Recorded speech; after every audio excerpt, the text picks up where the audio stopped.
Okay, Mr. Mayor, we are now live. Go ahead. Thank you, Madam Clerk. I will call this meeting to order. Approval of agenda. Would any council member like to make any additions to the agenda?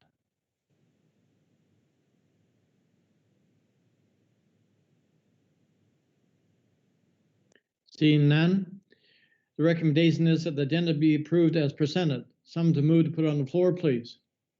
Moved by Councillor Colburn, second by Councillor Barfoot. Is there any discussion on the motion?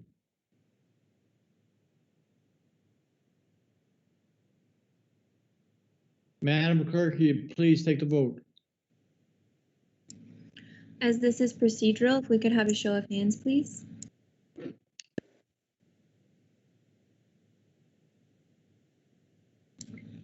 Thank you, and that carries. Thank you. Please remember to put your hand in front of your face so the mayor can see it. Thanks.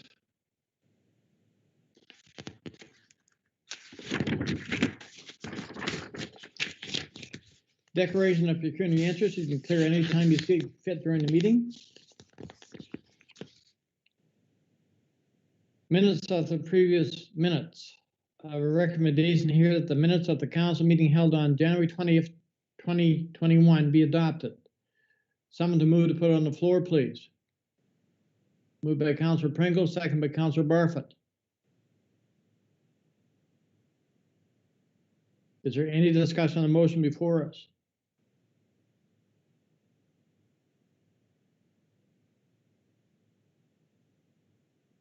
Seeing none, Madam Clerk, you take the vote, please. Okay, when I call your name, please indicate whether you are for or against the motion as presented. Councillor Carol Barfoot. Councillor Barfoot, I will take your hand raised as a 4. Councillor Kathy Moore-Coburn. 4. Thank you. Councillor Paul Sutherland is absent. Councillor Ryan Thompson. 4. Councillor Grant Pringle. 4. Deputy Mayor Sue Carlton. 4. And Mayor Dwight Burley. 4. Thank you, and that carries. Thank you.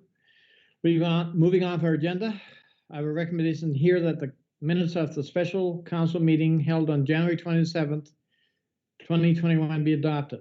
Someone to move to put on the floor, please. Moved by Councillor Colburn, second by Councillor Thompson. Is there any discussion on the motion before us?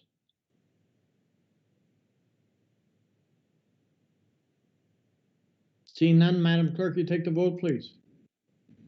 Okay, when I call your name, please indicate whether you are for or against the motion. Councillor Carol Barfoot.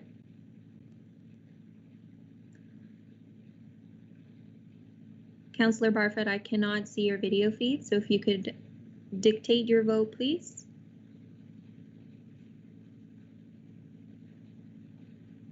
Okay. 4. Thank you. Councillor Kathy Moore-Coburn. 4. Councillor Paul Sutherland. Oh, he's absent. My apologies. Councillor Ryan Thompson.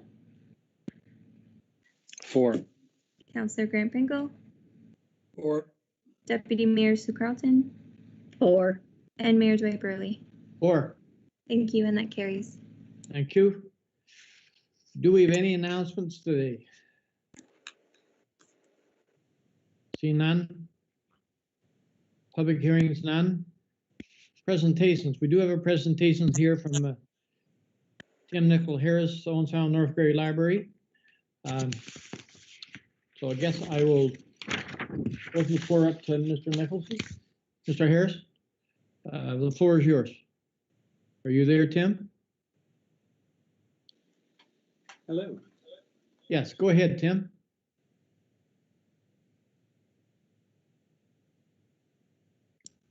I believe you're muted, Tim.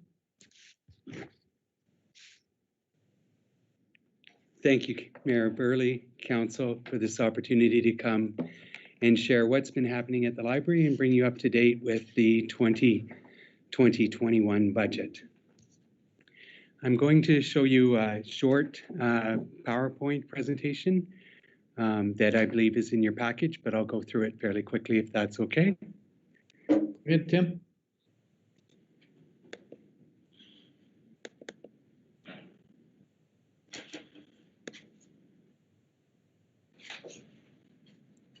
Perfect. So this presentation is a short overview of some of the things that we've been dealing with in 2020, especially as it pertained to COVID. We faced real challenges looking at how we could provide the best services to the community, recognizing that we had to do it in some new and innovative ways.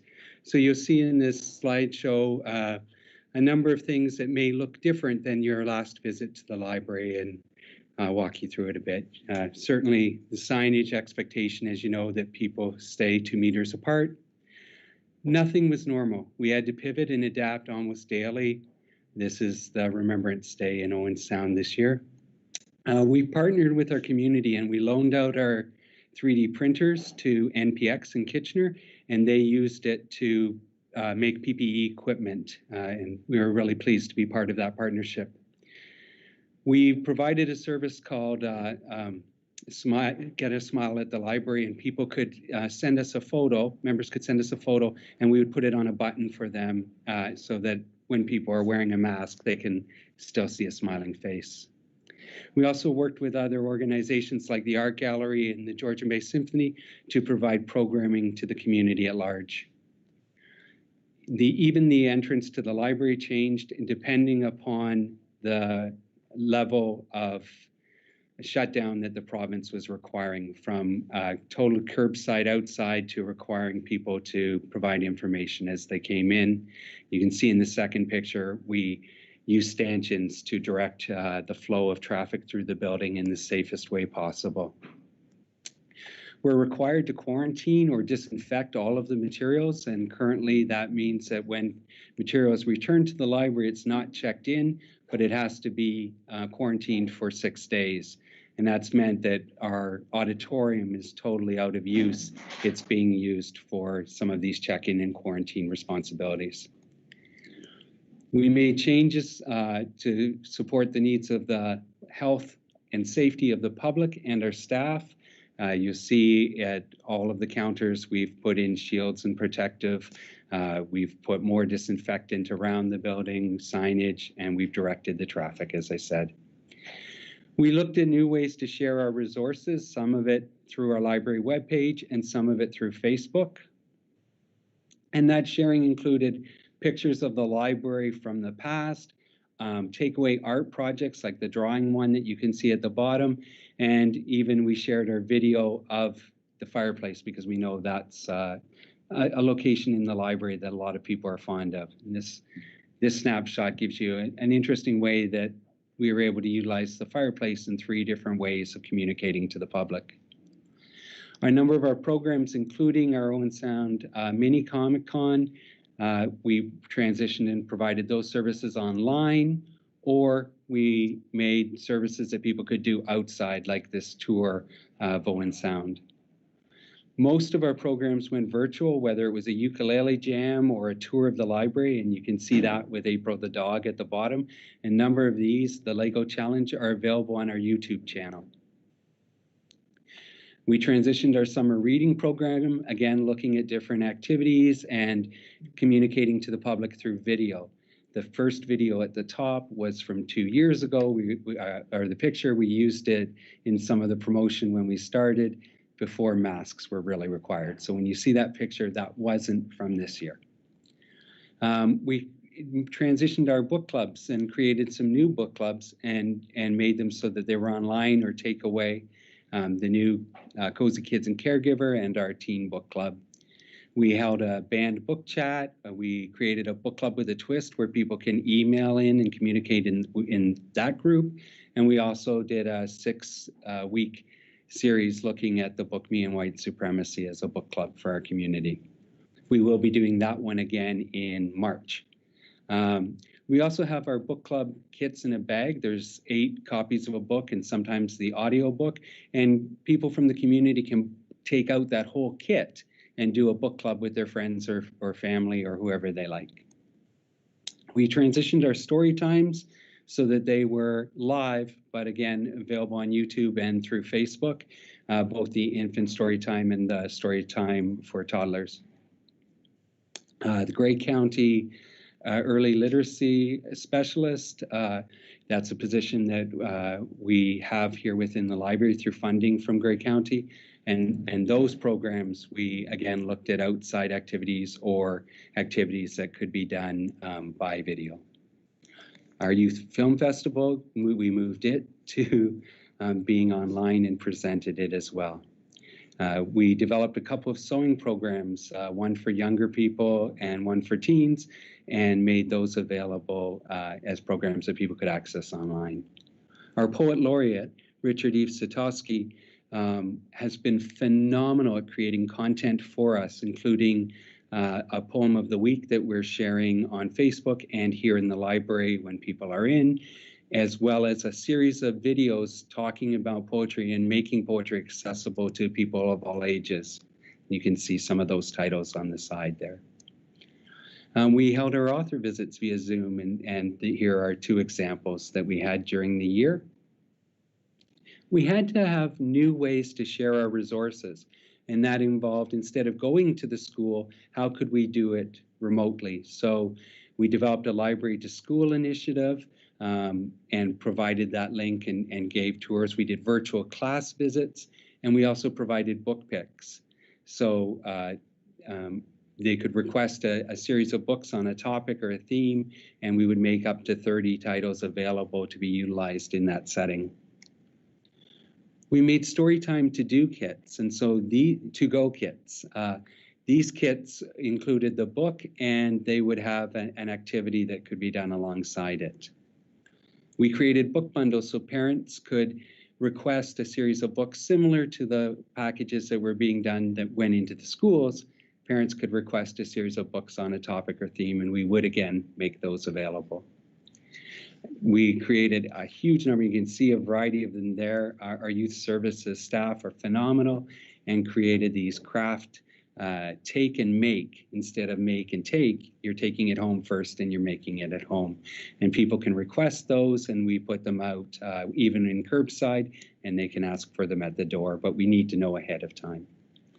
We reached out by radio, including a segment that Nadia Daniluk, our Deputy Chief Librarian, did looking at books that were also made into TV series or movies.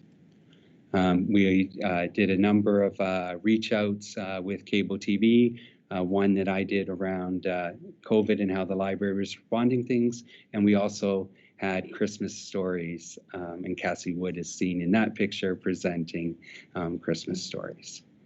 We made more resources available digitally. You can see a plethora of them there, what's available. I'm walking through them quickly now. Press Reader is new to us, and our library members have access to thousands of newspapers and magazines from around the world and in up to 60 different languages, and they can be translated to English and back and forth as well. All of that material available free with their library card, accessing it through our website. We have incorporated over 2,000 magazines into our Libby Overdrive, which provides 20,000 audiobooks and ebooks. We've now added in magazines into that piece as well, and it can be accessed with an app or with a computer. And we just started, we've added LinkedIn for Learning. Originally it was called lynda.com, and there's over 3,000 different courses that people can take for free. They can be very specific on something like project management, leadership. You can see a number of the business topics there. It really runs the gamut of education and entertainment, whatever people are interested in. We constantly adapted our signage and information so that we could communicate to the public effectively about what we needed to do in the library and what the expectations were from public health. That also made it that we needed to respond to the community needs around when we were open and what we could do. One of those things that we looked at as having, and we've had, is this dedicated service. We've been calling it Silver Service, with an expectation that older library members can come in at that time when they may feel more comfortable, not with as necessarily as many people or as many people of different ages in at that time. Again, just understanding the different health risks and individual people's concern. When necessary, we've had curbside service, and so the difference in placing a hold on a book and we have the book waiting on you to check out, we actually check the material out when you request it, and all you do is come to the door and say your name, and we provide that material to you. So it's virtually contactless. We're just setting the book out, the paper bag out for the patron to pick up. This required a number of different service updates, and here's one example where we were communicating to the public what the expectation was around pickup and how best to make it work for them. We also launched a number of new services, one of them being Check Out a Chromebook, and that was a program that we received funding through the United Way Grey Bruce and the Community Foundation Grey Bruce. It provided us with dollars so that we were able to turn them into Chromebooks and make them accessible to people who in the community might not have access to equipment, and especially dealing with the pandemic, could be dealing with the digital divide. We've also, at this point, we're just adding in a number of Kindle Fires, again for that purpose, and we're going to be in the next month looking at a few wireless hubs that can be borrowed as well. Another new program that we've launched with the support of Ontario Parks is that people can sign out a free day pass for the day use of the Ontario Parks here at the library. There's limited numbers, so you have to place a hold on it, and you may need to plan your weekend. But again, it offers access to the community at no cost, where there might have been one before.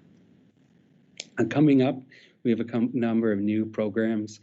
We have Richard Eve Satosky's launch of his book, No Sleep Till Eden. This is an amazing book.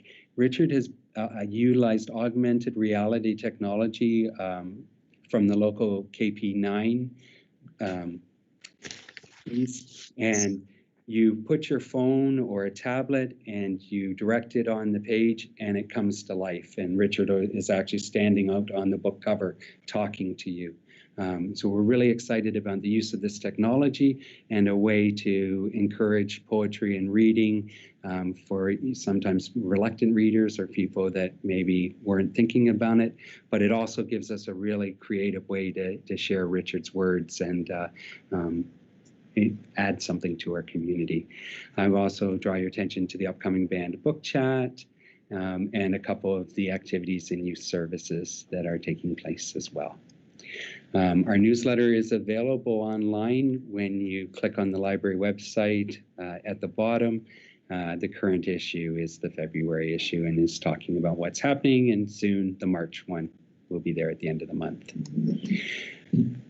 All of this work that we're doing at the library is really possible by the amazing team of staff that we have at the library. A number of them are there in that picture.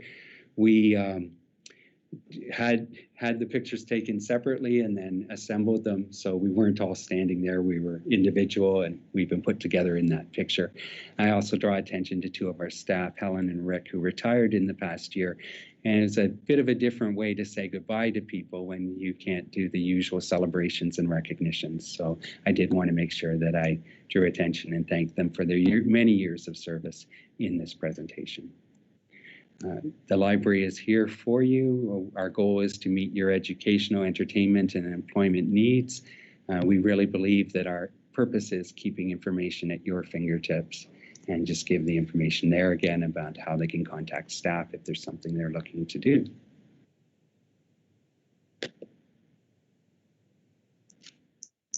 Now,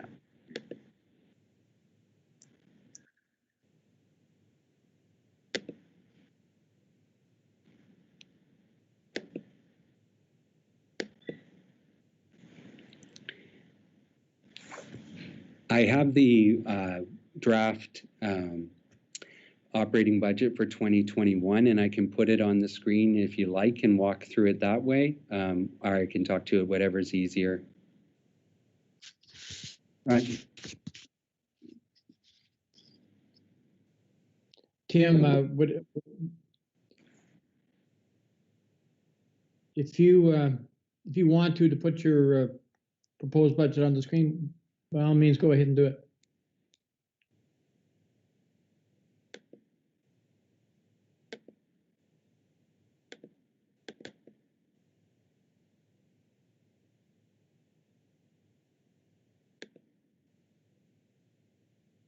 So this document has the overall budget, and we're actually sharing the actuals from in the year end as well, so you can have an idea of where we were and where we're going. The library, as you know, is a union library and is supported from the municipalities of Georgian Bluffs, Chatsworth, and Owen Sound, and the cost is shared based on the users from each community at that time, defined by those with a library card. And the library card is current within the past 25 months. That's the way it rolls over, and we treat each of those as a year. And what we do for calculating that cost is a rolling 3-year average of the percentage of membership that municipality makes up. We also include in that the Meaford Public Library, and so they pay the same cost for their members to be able to access the service as each of our municipal partners pays. As part of the Union Library Agreement, the municipal overall increase has to be below 2.99% or lower, or when we bring a budget to the councils, we then present and ask for that larger increase. The budget increase for this year overall is a 1.22% increase. It's the difference for Georgian Bluffs is a little bit over $10,000. That difference from last year is 3%. So your actual increase is 3%, but the overall municipal increase is 1.22. The reason that yours has gone up, I would say it mostly has to, we've seen a decrease in membership. It's been a challenging year for people to get to the library, and people may not be renewing their card. We know that as of December, we were seeing about 30% of the people that we had been seeing in the year previously, but 80%, they were taking out 80% of the content that was being used by the library. So the overall usage of the library wasn't down as much as the number of actual people. But that could also be where a family member was coming in and getting things for their whole family on one card, where in the past they would have come in as a family and put it on each other, on the different cards.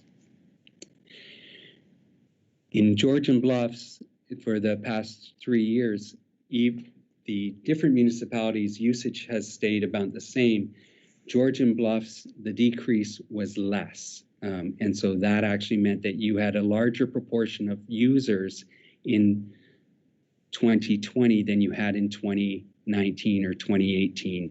So that actually drew your percentage up when you do the averaging of the 3 years. So looking at that, that's the revenue. Non-municipal revenue for next year is significantly lower. Again, part of it has to do with the rentals and usage that we had in the past. We don't anticipate that we are going to be able to get back to the same norm as we did in the past. And significantly, when we built the 2020 budget, we utilized a number of dollars from our reserves. Those reserves tend to be dollars that are donated to us or come from other sources. And we utilize those for a number of projects. We haven't planned that number of projects for this year. So that's one of the reasons why the non-municipal revenue total is less than it has been in the recent years. Looking at that overall,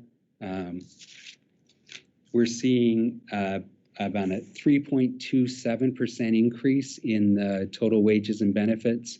All things considered, that's a decent level. We've been certainly trying to do our best to come up with the best ways to utilize staff. But with COVID, we found we actually have to have more staff in the building than at other times, because we need more people interacting with the public, and when at times we've had staff assigned to the door dealing with each person as they come in. So it does create some different challenges. Our library collection budget and our occupancy, you can see there.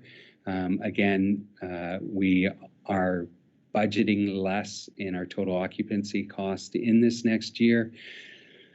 Some of those things are not looking as much on the repairs and maintenance and our operating capital in some of those pieces. Other expenses, again, we've brought in a tight budget and looked at what we can do in some of those areas and seen some areas that we can offset with some savings during this year. I will shut this off and ask if there are any questions. Thank you, Tim, for your presentation. Does the council have any questions on the presentation or budget highlights? Deputy Mayor Carlton. Thank you, Mr. Mayor, and through you to Mr. Harrison. Excellent presentation. I really enjoy seeing the new things that are being done at the library. I think that's excellent. My question does have to do with the membership levels. Do you have an exact number of how many residents of Georgian Bluffs actually use the library based on membership cards? So in 2020, Georgian Bluff members, there were 2,280, okay?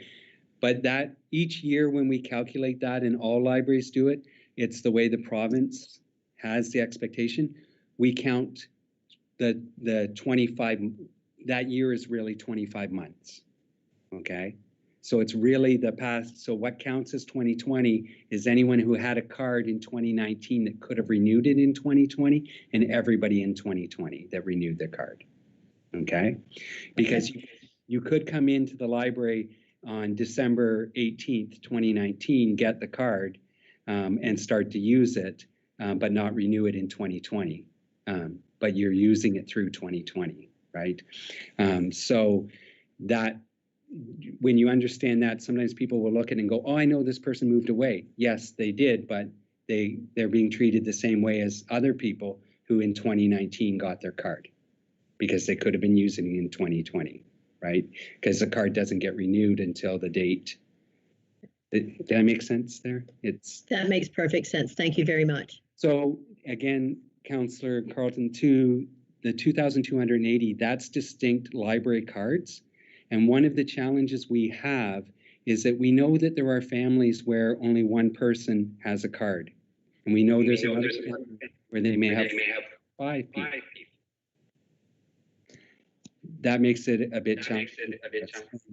Since we're in the last year of the Union Library Agreement, one of the things that the councils may consider when negotiating a new agreement is, instead of tying it to individual cards, tying it to individual households. And then you would have a more accurate number of being able to say, we know 17% of, or 33%, or whatever number of households are utilizing the card.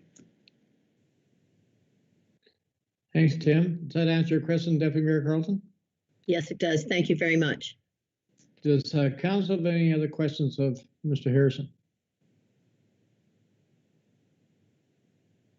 Seeing none, I see Mr. Toms is there. Do you want to make any brief comments before we go? I'll give you that opportunity. Can you mute? Thank you, Mayor Burley. It's always a pleasure to be here with Georgian Bluffs. And, you know, I'm just here as the window dressing tonight. I think you know as well as I do that it's staff that does all the work. And I was just here in case there were any questions of a political nature. And we'll certainly be in touch with Georgian Bluffs later in the year as we start to think about renegotiating the agreement. And Tim is holding up a sign to ask me to also mention that we do know that many people use the library without ever having a library card. And that's one of the things that we often struggle with a bit here, trying to quantify how many people are actually coming in. I can tell you off the top of my head that in good times, non-COVID times, we actually have about 250,000 visitors per year in this building. So it is a very busy place, and we're trying to keep it busy even with the constraints that we've got now. So thanks very much for having us, and we really appreciate your support of our library. And by our, I mean all of us. Thank you, Richard. I wanted to give you an opportunity to speak. Councillor Barfoot, see your hand up. Go ahead. Yeah, just a quick question. The financial statements were not in the original presentation package to us. Is there some way that could be sent to us? Thank you. Madam Clerk. I'm out of the room at the moment. Thank you, Mr. Mayor, and through you. Sorry, Richard, I just muted you there. Councillor Barfoot, the budget documentation was appended to your agenda as a separate item from the presentation.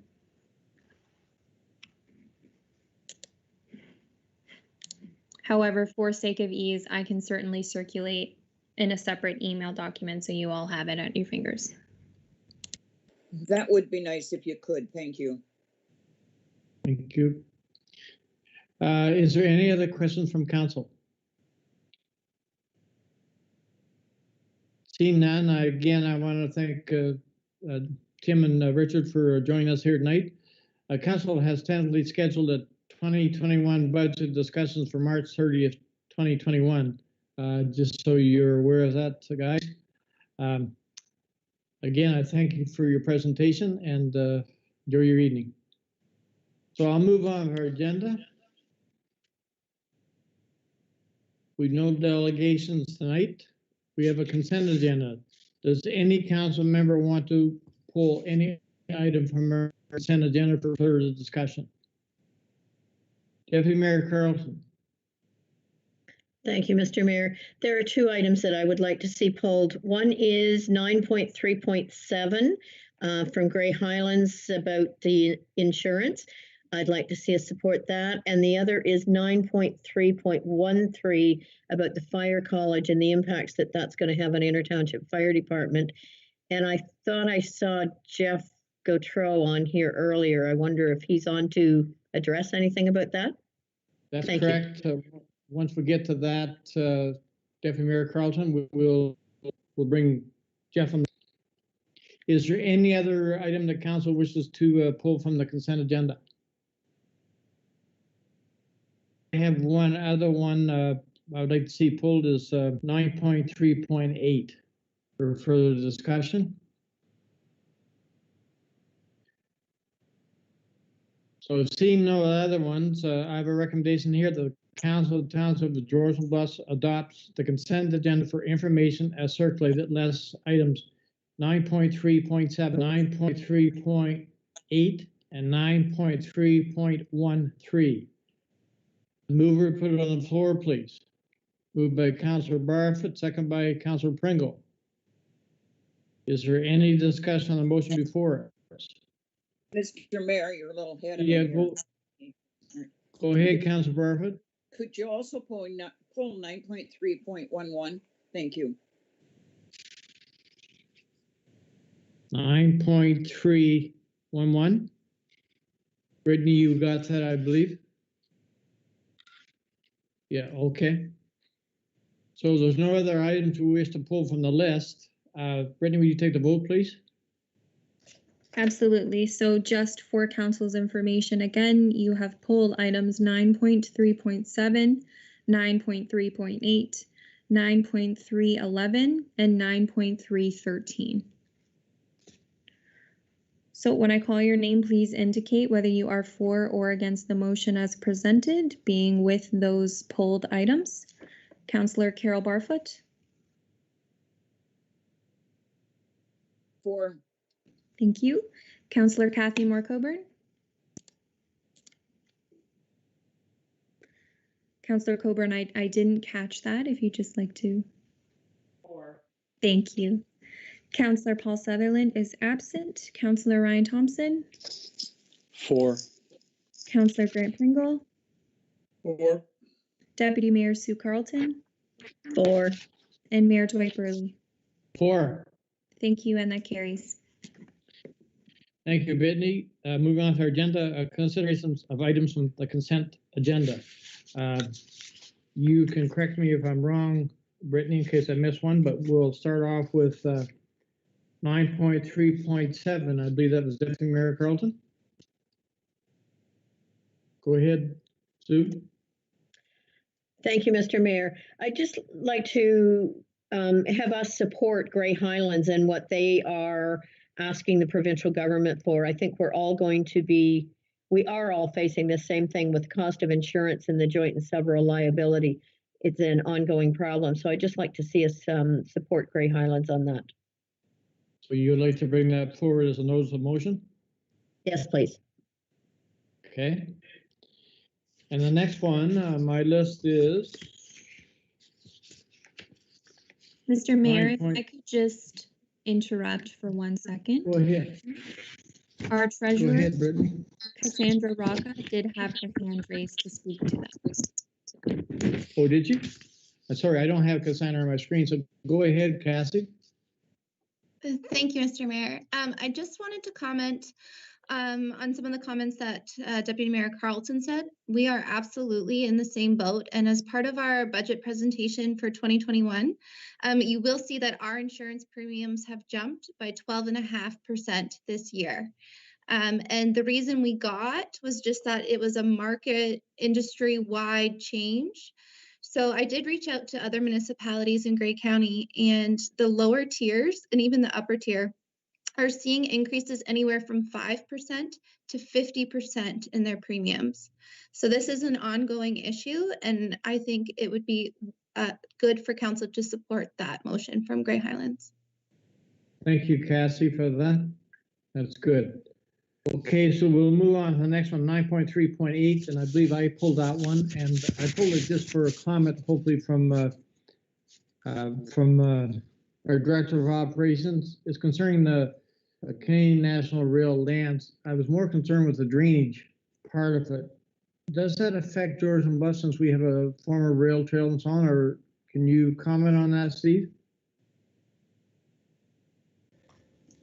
Steve here. So through you, Mayor Burley, to council, we're going to have to do a little bit more research into the rail trail component there to provide council with a little bit more feedback on it. But what's changed in this whole Drainage Act is that the railway, an active railway, they used to be partners when they when the municipal drain was being proposed, when they're doing a crossing and all that. So when the federal government made some changes to the Drainage Act, the railroad guys have pulled out, so they're not really being cooperative, and they're seeing a lack of issues on that side. So most of the motions that are coming across from other municipalities are just trying to get them back to the table to help support the cost instead of it being all at the local level. So when it comes to the rail trail, if we own it, it'd be something that we'll have to address, but we'll have to look into who actually owns what and meet and sit down with them properly. Okay, thanks for that, Steve. So would you bring something back at a further meeting? Yes, I can bring something back to committee of the whole. Yes. Thank you, Steve. Moving on here, the next one was 9.3.13, and I believe it was Deputy Mayor Carlton. Go ahead, Sue.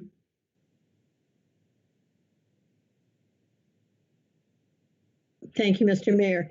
9.3.13 is to do with the fire college and the fact that it's closing. And I'm wondering what impact that is going to have on our Intertownship Fire Department with the volunteer firefighters and getting training for them. Deputy Mayor Carlton, thanks to the clerk, we've asked our fire chief to be present here tonight to speak to this. So Jeff, if you're there, could you speak to this item, please? Yes, just I do apologize. Bear with me. The pager's going in the background here. There's just doing a pager test, so I do apologize if you hear things in the background here. Yes, I just want to start by saying yes, the college is due to close the end of March of this year, and more than 6,300 firefighters pass through the college every year. The education spreads to far more individuals because it's expected that the knowledge and the skills learned at the college will be taken back to our fire departments and shared with our members. They are their own self-sufficient facility up at the college, including classrooms, labs, libraries. They have a 100-person dormitory, a full fire hall with apparatus, and many buildings for training practices. The Fire College's mandate was to provide state-of-the-art training education available to its members of the Ontario Municipal Fire Departments, whether full-time or volunteer. More than 400 fire services in Ontario are made up of part-time members and lack the real resources for training. They offer practical classroom training for firefighters, firefighter officers, training officers, prevention officers, and specialized rescue. The Intertownship Fire Department has utilized the Ontario Fire College for years. Members take advantage of the amazing training that was offered. The Fire College instructors, they're very professional and knowledgeable. Any firefighter that has attended the college has gained lifetime friendships, networking, and a vast knowledge of the fire service. It's been difficult as of late with COVID and with people wanting to attend to get to the college with supply and demand. There's more potential students than courses being offered. It's like a lottery to get into these courses. And we have, as through the Ontario Fire College, we have taken advantage of online training, which is being offered as well through the Ontario Fire College. The biggest thing we could see is going to be the financial impact going from our courses of costing $65. So now when we have firefighters go up, the course is $65. But moving to a regional training center model, they could go up from anywhere from $400 to $1,000 per course to get members trained if we want them to go away for the training. And it's definitely going to be hard to replace the facility and receive the state-of-the-art training that they offer. The college. It's going to be hard to get that in our municipalities. The college will be missed, but they are looking at. I'm not sure what kind of a model they're coming out with, or funding of the fire service for the training moving forward. At this time, we're going to be updated at a later date. So, if that's what I have so far. If anybody has any questions. Thank you, Jeff. Am I to understand that the college has already been shut down? It's been closed due to COVID. There hasn't been courses running. There's been online courses where they went to a blended model where you could be doing online. So they started this blended model, doing online and then going back to the college for the practical. But due to COVID, nothing moved. It's basically from the start of COVID, nothing has moved. In the previous years, they did do, in 2019, they did a bunch of renovations to the building, so that shut a bunch of courses down in 19. So they've been lacking in courses for the last couple of years due to repairs and now with COVID. Thanks, Jeff. Before we go to Councilor Colburn, Jeff, I guess my question that I'm having trouble with, by supporting this motion before us, is it too late or is it okay to do that? No, I would say there are a lot of petitions out there. They're online every day. They're asking people to write letters to support it. The people that we've talked through the fire college said yes, it's going to close, but they're still getting pressure from municipalities and fire departments to keep this place open, to move forward, because it was a highly utilized facility. And if you've never had a chance to go, I went there in my 30 years in the service. I've been there a lot of times, and it's true that training is second to none. You can bring back a lot of knowledge, you bring back a lot of friendships, and you bring back networking, which in any business, networking is a great thing because everybody kind of works together for the common good. And that being part of that group at the college has been big in my time here in my position. Thank you, Jeff. Councilor Colburn, go ahead. Thank you, Mr. Mayor, and through you to our chief, if I may. Jeff, I wonder if you could explain to us what the provincial government's rationale is for wanting to close this facility, and does it have anything to do with accreditation or the quality of the programming? I think it's all coming down to the dollars. I think it's the finances and I think they're using, over the years there's been talk of closing it. And I could surmise, but they haven't really told us a lot of information. we are going to be updating in the future here with and more meetings on the rationales, but I think it has a lot to do with the financing. And they think by going to a regional training center model, they could better serve the province. They're looking at opening 2 fire trailers, or like firehouse trailers for training to go throughout the province, but then you're trying to service the whole province of Ontario with 2 trailers, which there's a lot of logistics to doing that and getting the quality of service. Thank you, Jeff. Does that answer your question? It Go does, ahead. thank you. So I would just say that it would be difficult for me to make a decision as to whether I support this resolution or not without knowing really where the province's rationale is coming from. But I understand that it may not be available to us at this point. Yeah, like they really didn't talk to the fire chiefs before this was done. Like there was no dialogue with the Fire Chiefs Association before this was done. So it's what I'll do is I will reach out and try and get more information from my fire marshal rep, just to see whether they can give me more and I can forward it off to you. Thank you, Jeff. And Deputy Mayor Carlton, I assume you're going to bring this back as a notice of motion? Yes, I would like it brought back as a notice of motion. So it would be nice to have a little more information to go with that. Yes, that's what I was going to say. That'll give our fire chief an opportunity to bring us back more information for when it comes back to council as a notice of motion. Is that correct, Madam Clerk? Okay. So we'll move on then for our agenda. Mr. Sorry. Mayor, Go ahead, Grant. Sorry. That's okay. To you, Mr. Mayor, there, I'd just like to ask Jeff, with the government proposal on closing down that particular site, is there not a move now towards a couple of private training facilities now in Ontario? Or is that a different level? Private, there are some private services for training. Southwest Training Academy is one of them. They're more of that's a business for somebody. But the fire marshal's office is looking for like regional training centers. So Grey County is looking at maybe trying to create some regional training center where we can train internally, and having to like do our firefighter 1 and 2 and maybe utilizing the fire college as a not the fire college, sorry, Georgian College's burn building up there. So there's a lot of logistics that way. There's still a lot of unknowns on how that's going to work out or how that's going to scale. We do a bit in-house now within Grey County, and it's just I think it's going to put a lot more pressure on our county to do the training in-house here at ITFD. Is we use Resource One, which is an NFPA platform. So we do have courses set up through them. So we use that platform for our training. The biggest advantage of going to the fire college was getting that knowledge and bringing it back in to share with everybody.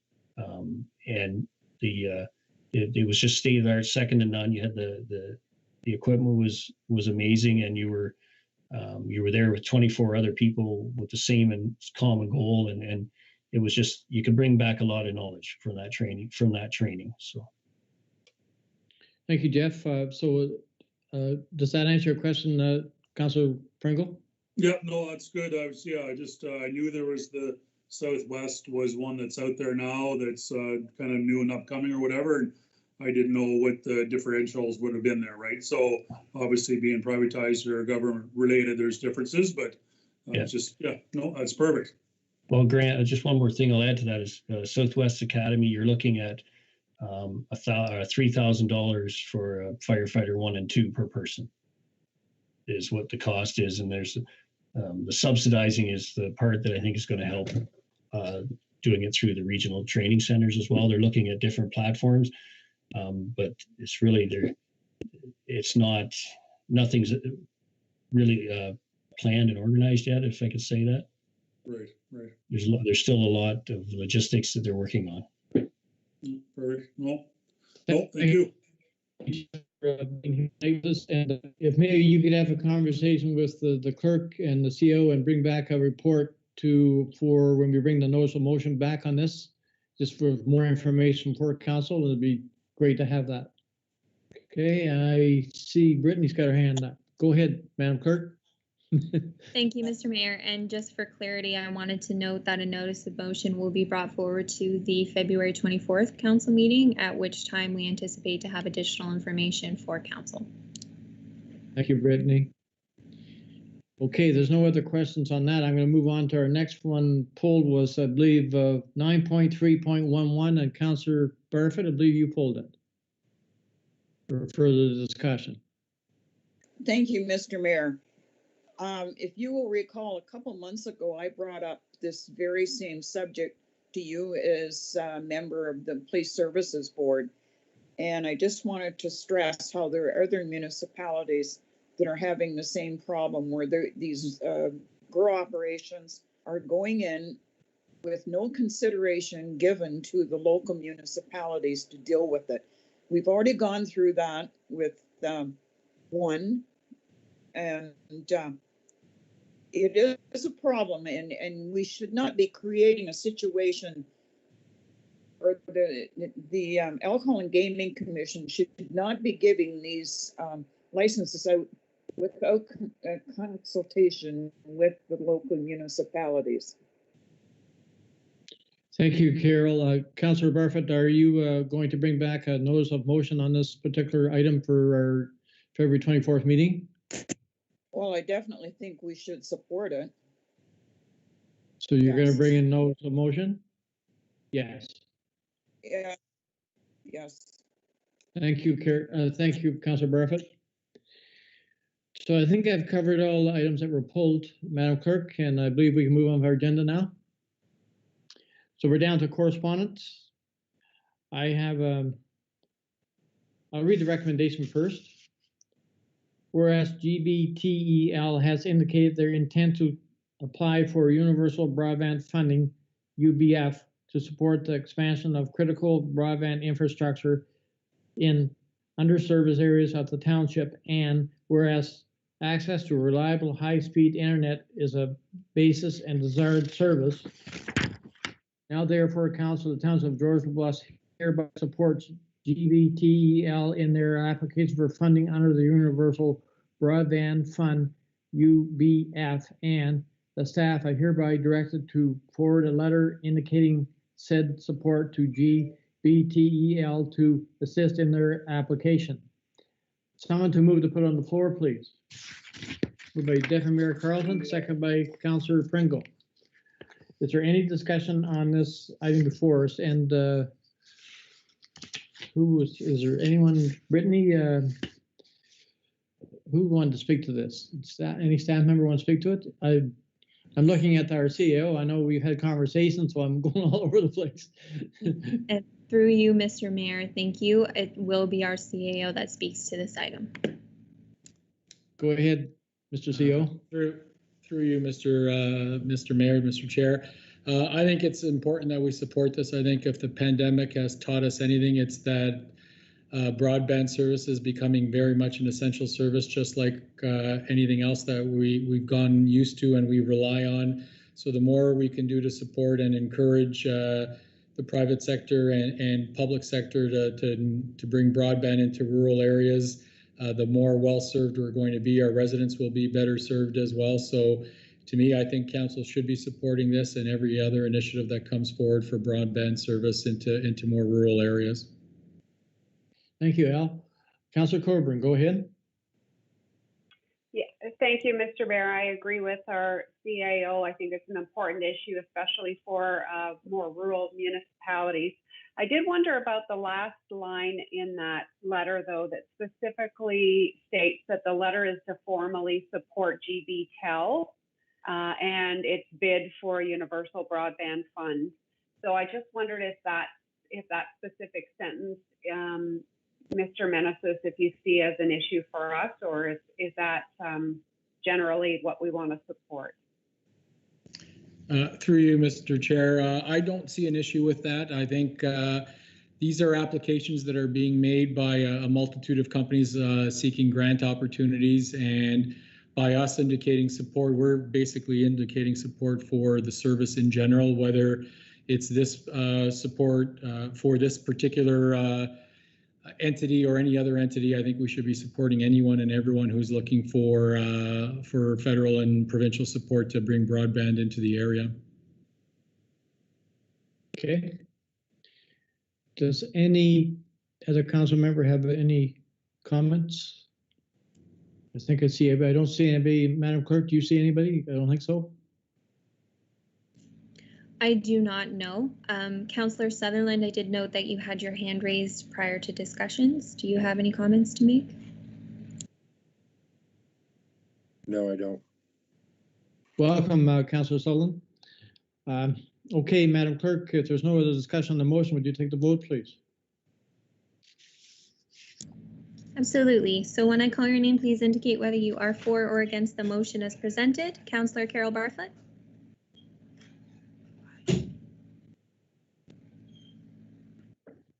For. Thank you. Councillor Kathy Moore-Coburn. For. Councillor Paul Sutherland. For. Councillor Ryan Thompson. For. Councillor Grant Pringle. For. Deputy Mayor Sue Carlton. For. And Mayor Typer. For. Thank you, and that carries. Thank you. Our next item on our correspondence is a letter from Kim Walmsley, amendments to the Conservation Act. This correspondence was circulated to all council members for discussion. Does council have any comments or questions on this piece of correspondence? Councillor Colburn, go ahead. Well, I agree with the writer's sentiments, Mr. Mayor. I believe we have already sent correspondence on in favor of what this particular ratepayer is stating, have we not, in regards to the changes that are being made to the Conservation Authorities Act?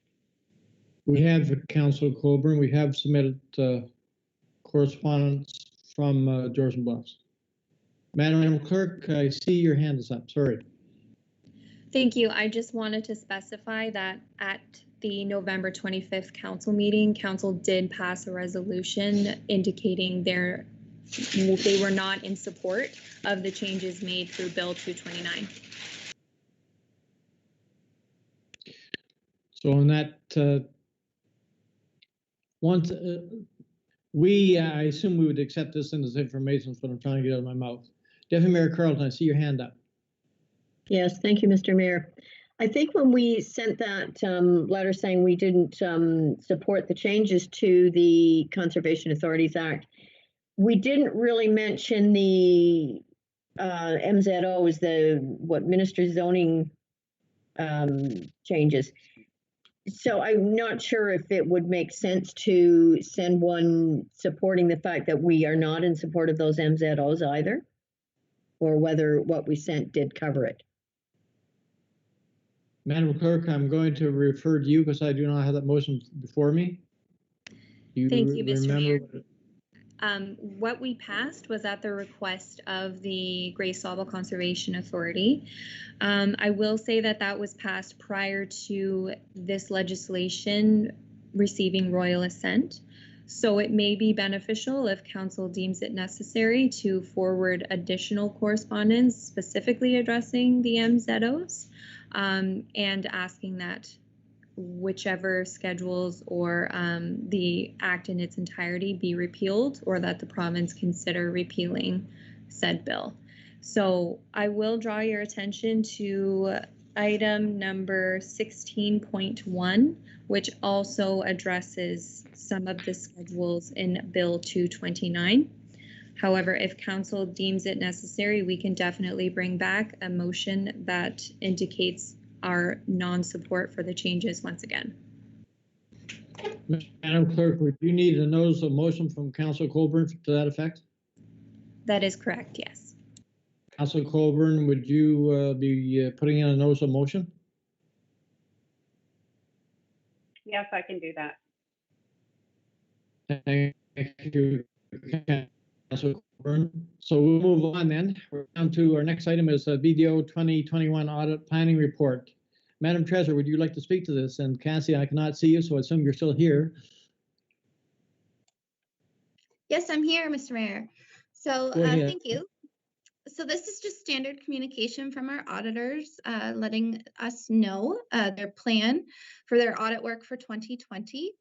So our auditors are actually set to start the Georgian Bluffs year end on March 8th.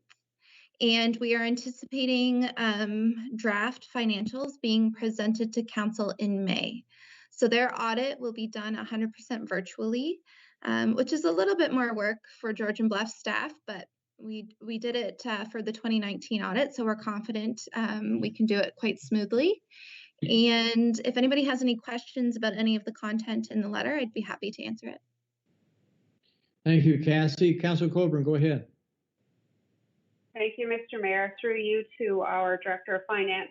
Cassie, just making sure the fee of $32,000 corresponds to what we had budgeted for and agreed to based on the RFP. Is that correct?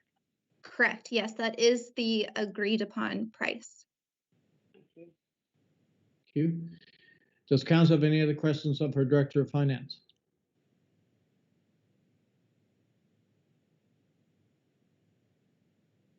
Seeing none, Madam Clerk, so I guess we'll just accept this as information. So we'll move on for agenda. There's no committee reports, no staff reports.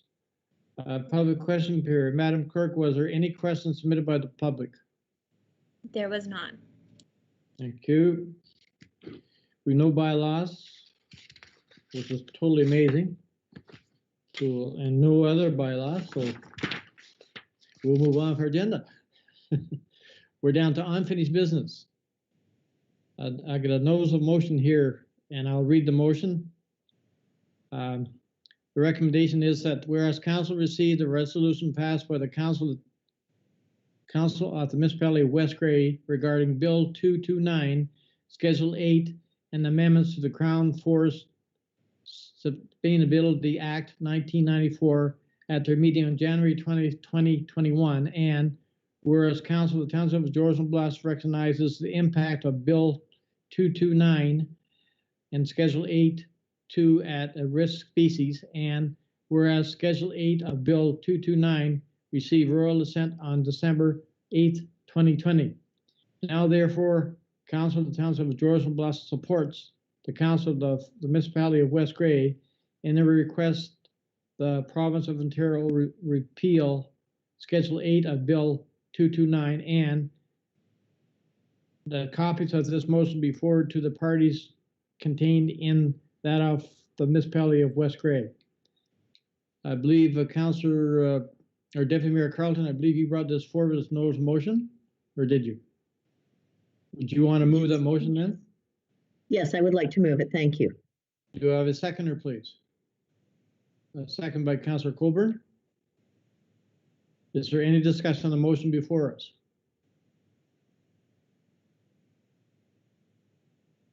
Seeing none, Madam Clerk, vote please. Absolutely. When I call your name, please indicate whether you are for or against the motion as presented. Councillor Carol Barfoot.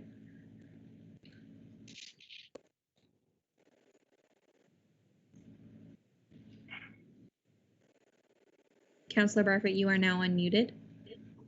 For. Thank you. Councillor Kathy Moore-Coburn. Or. Councillor Paul Sutherland. For. Councillor Ryan Thompson. For. Councillor Grant Pringle. For. Deputy Mayor Sue Carlton. For. And Mayor Dwight Burley. For. Thank you, and that carries. Thank you. So moving on our agenda, we're down to new business, the Romer Conference report. Councillor Coburn, you gave a very detailed report on the Roma Conference. It's congratulations. I wish I could type as good as you could. It was a very good report. Comments on the Roma Conference. You and I attended, so go ahead. Thank you, Mr. Mayor. I think I'll let my notes speak for themselves, but I would just say that the conference as we would expect, focused around the challenges that we've had with COVID and the pandemic. And it being more than just a health emergency, that it's also a social and socioeconomic challenge. And one message that seemed to come across loud and clear was that the impacts of COVID are hitting our communities disproportionately and our populations disproportionately. So those who tend to be more vulnerable and more at risk are carrying more of the brunt of the impact of COVID than those of us who may not be considered to be in that vulnerable at-risk group. So I think it was a good reminder for us to consider those populations of need whenever we do any planning as a municipality and in building back better following the pandemic.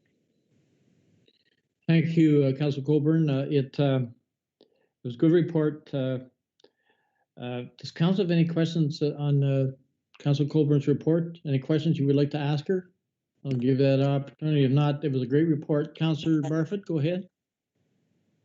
No, I don't have a question, but thank you very much for taking such in-depth notes. That was very much appreciated, and I think you represented the municipality well by bringing back all that information, which is so important to us. So again, thank you very much.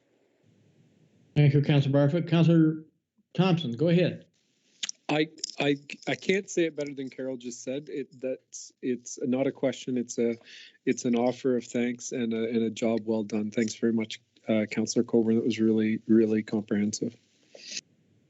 Thank you, Councillor Thompson. And again, Councillor Colburn, I do not have the abilities to do the skills you have for typing, so I will apologize. I did not bring a typed report. I was there on the conference too, and I agree 100% with your comments. It was virtual conferences are different to me.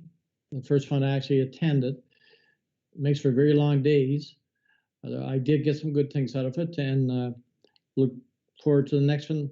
You do miss the contact with senior fellow politicians, being able to walk down halls and go to rooms and have a conversation about what was actually going on in the conference. You do miss that. And hopefully when we get out of this pandemic, we can go back to the way it was, somewhat anyway.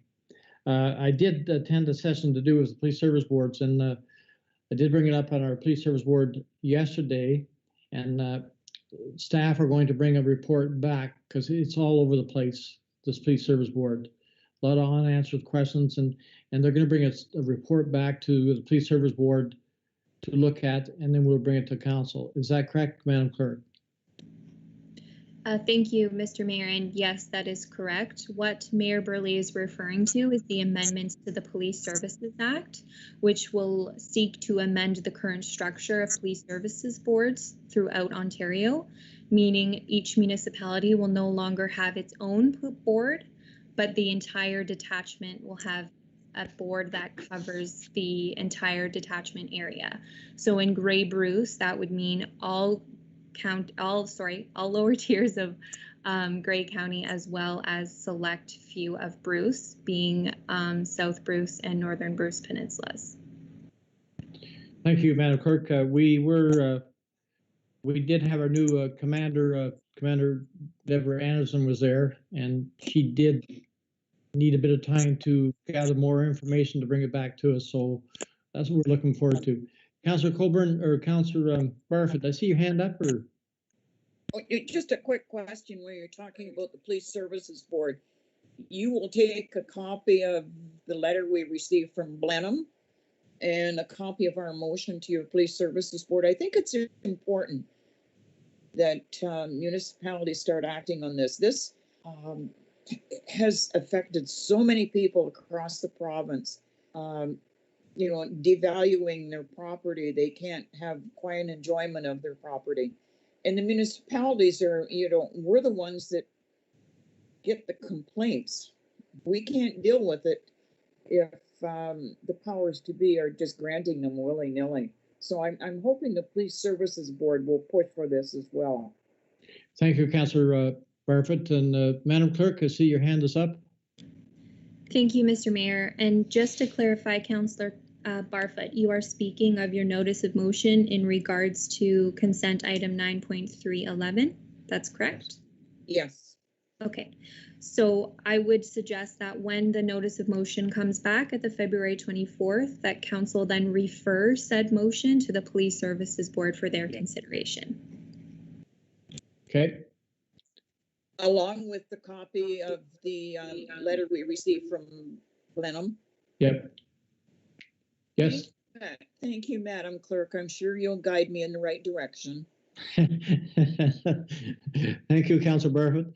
I lost my place. Oh, the conference. I do the next conference I attend. I will definitely be hopefully sitting right beside Councillor Colburn so she can do my typing for me and bring a good report back. Anyway, good job. Let's move on to our agenda. We're down to a notice of motion. Does any member wish to bring a notice of motion for consideration at the February 24th, 2021 meeting of council? Is there any other notice of motions?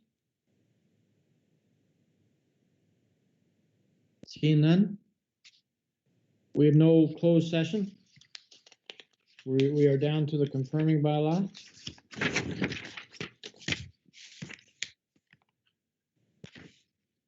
I have a recommendation here that the bylaw 2021-08 being a bylaw to confirm the proceedings of council on February 10th, 2021 be read a first, second, third time, finally passed, signed by the mayor, clerk, sealed of the corporation, and endorsed in the bylaw book. Someone to move to put on the floor, please. Moved by Councillor Sullivan, second by Deputy Mayor Carlton. Is there any discussion on the motion before us? Madam Clerk, do you wish to take the vote, please? Thank you, Mr. Mayor. When I call your name, please indicate whether you are for or against the motion as presented. Councillor Carol Barfoot. For. Councillor Kathy Moore-Coburn. For. Councillor Paul Sutherland. For. Councillor Ryan Thompson. For. Councillor Grant Pringle. For. Deputy Mayor Sue Carlton. For. And Mayor Joy Burley. For. Thank you, and that carries. Thank you, Madam Clerk. Council will meet again as regularly scheduled on February 24th, 2021 at 5 o'clock. Committee of the Whole will meet on February 17th, 2021 at 5 o'clock. As a reminder to both Council and the public, Council has tentatively scheduled a 2021 budget discussion on March 30th, 2021 at 1 p.m. So please, everybody join us for that meeting. We're all welcome to join virtually and upon registering with the Township Clerk. So Brittany, hopefully you get a lot of requests. I guess we need one more motion, a motion to adjourn. Moved by Councillor Colburn, second by Councillor Barfoot, or Councillor Sullivan, sorry, I'm looking right at you. Is there no discussion?